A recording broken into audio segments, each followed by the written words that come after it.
जालना लोकसभेचे खासदार डॉक्टर कल्याण काळे यांनी घेतली ब्राह्मण समाजाचे उपोषणकर्ते दीपक रणवरे यांची भेट। दीपक रणवरे यांचं मागील 4 दिवसांपासून सुरू आहे आमरण उपोषण। ब्राह्मण समाजासाठी भगवान परशुराम आर्थिक विकास महामंडळ स्थापन करण्याच्या मागणीसाठी दीपक रणवरे बसलेत आमरण उपोषणाला। जालना लोकसभेचे खासदार डॉक्टर कल्याण काळे यांनी आज ब्राह्मण समाजाचे उपोषणकर्ते दीपक रणवरे यांची भेट घेतली आहे। दीपक रणवरे यांचं मागील 4 दिवसापासून ब्राह्मण समाजासाठी भगवान परशुराम आर्थिक विकास महामंडळ कार्यान्वित करावे या मागणीसाठी आमरण उपोषण सुरू आहे। रणवरे यांच्या उपोषणाचा आजचा 5वा दिवस असून अद्याप त्यांच्या उपोषणाची शासन प्रशासनाने दखल घेतलेली नाहीये। दरम्यान आज उपोषणाच्या 5व्या दिवशी खासदार डॉक्टर कल्याण काळे यांनी उपोषणकर्ते दीपक रणवरे यांची भेट घेत त्यांची विचारपूस केली आहे। शासनानं ब्राह्मण समाजासाठी आर्थिक विकास महामंडळ कार्यान्वित करावे अशी मागणी करत काळे यांनी दीपक रणवरे यांच्या उपोषणाला पाठिंबा दिलाय।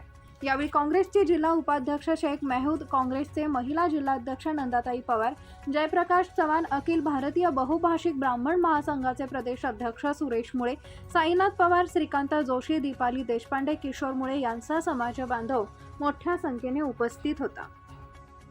उपोषण सुरू आहे 15 ऑगस्ट पासून, काय सांगणार? आज आपण भेट दिली।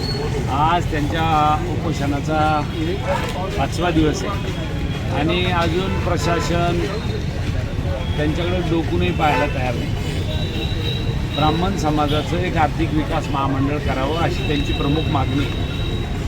समाजाच्या जो गरिबीच्या रेषेखालचा वर्ग आहे, जो भिक्षुकी करून आपलं पोट भरतो, ग्रामीण भागात राहतो, अशा लोकांना त्याची मदत व्हावी या भावनेतून त्यांनी ते महामंडळ आर्थिक विकास महामंडळ व्हावं अशी सरकारला विनंती केली।